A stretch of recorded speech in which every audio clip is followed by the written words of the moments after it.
Kurikirana ibiganiro bya TV Shalom Rwanda kuri YouTube channel yitwa TV Shalom Rwanda.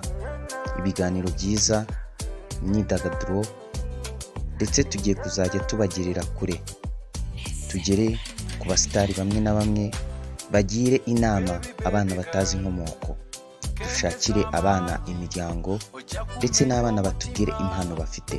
Kurikirana ibiganiro bya TV Shalom Rwanda. TV Shalom Rwanda.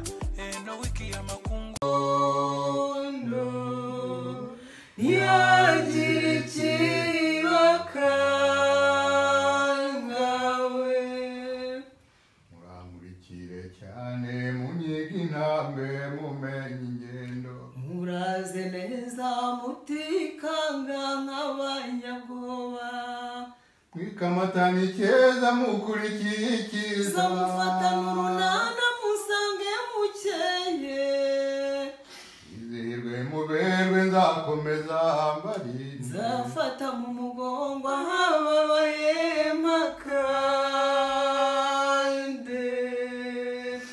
muhumure naratsinze n'imikurukundo, ntiyagire ikibakangawe, murumve twana twanjye n'abarazurukundo, murarugira intego mwese umujya wose, rubabera umutako mwiza rubarangara marina nijoro, yagira ikibakanga. Impano nk'izi tuba tuzikeneye, ababwira abana batazi inkomoko amagambo nk'aya.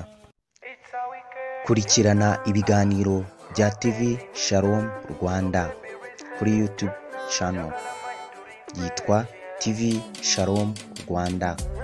Ibiganiro byiza, imyidagaduro, ndetse tugiye kuzajya tubagirira kure, tugere ku basitari bamwe na bamwe, bagire inama abana batazi inkomoko, dushakire abana imiryango, ndetse n'abana batubwire impano bafite.